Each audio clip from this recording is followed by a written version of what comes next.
came to Vancouver around 1980 or so, on tour with Black Flag. Fell in love with the place, fell in love with the people, fell in love with the scene. It was just really vibrant and just really welcoming to me in particular. I just really felt at home here.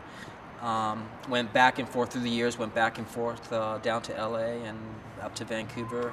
And then about, I guess, 18 years ago, settled here permanently. So I've been in Vancouver and the Burnaby area for about 18 years. Black Flag was a band that I was in for probably less than a year. And in some ways it seemed like a day, in some ways it seemed like a lifetime, because we really packed in a lot. I mean, those guys even back then were just, the work ethic was just so amazing that, you know, there was never a moment of sitting on our ass and doing nothing. It was, every moment was geared towards the next show, or creating the next flyer, or rehearsing and writing new songs. It was so much. And then that culminated kind of living at the church in Hermosa Beach, which was just this kind of almost abandoned church. It was used for storage and arts and crafts, but for the most part, it was just like this shell of a building. And I ended up renting a room downstairs, which ended up being my place of living, which ended up being actually a pretty instrumental place for the Orange County crowd to come in. The church played a huge role in where the Orange County crowd came in and filtered in through Hollywood.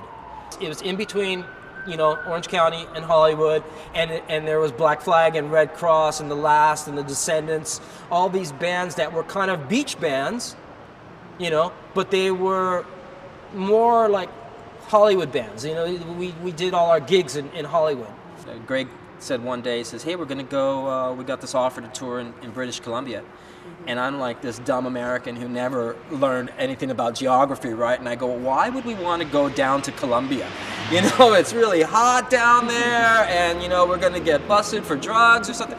You know, he says, no, British Columbia. And I go, British, like, you know, you mean like the UK? You know, we're going to go see the Sex Pistols, all right? You know, no, British Columbia, Canada. I was just like, Canada? Where? What are you talking about? Like, seriously, not a clue. And then it's just like, all about, you know, igloos and the total stereotypical American viewpoint on what Canada is, right? I don't know what it is about Vancouver girls, I gotta tell you right now, but they got some kind of magnetism towards me, because there's two of them that actually changed my life. And one of them I've been with for 22 years, and the other one somehow managed to get me out of a really pretty cool situation in LA, in Hollywood, and Hermosa Beach and all that stuff, and got me to come up here and get into like tea parties and hanging out with guys like DOA and Subhuman and stuff like that. So it was kind of cool. And certainly the music scene, which was the whole reason we came up here, was a lot smaller. It seemed to be at a different stage of development. At that point, I think I was already starting to be a little bit unrest with some of the things that were developing in the LA music scene, particularly with the Orange County stuff and everything. Been in a couple bands, had a great time with Jim Cummins and Brain Eater.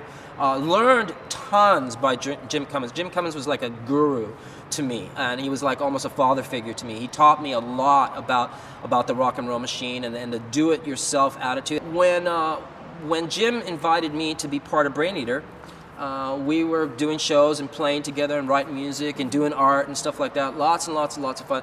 It gave me a sense of like, wow, this can be done in a way that actually, actually a lot of people like it. It's somewhat marketable. There's a wider audience. It can be done in a somewhat professional manner, because he really had a professional attitude about things. He wasn't always terribly successful at what he did, but he had a great attitude towards it.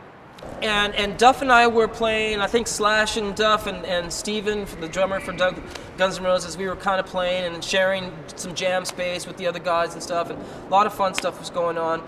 But it really wasn't going anywhere because, you know, really the pretty boy thing was really where it was at. And I'm just not a pretty boy.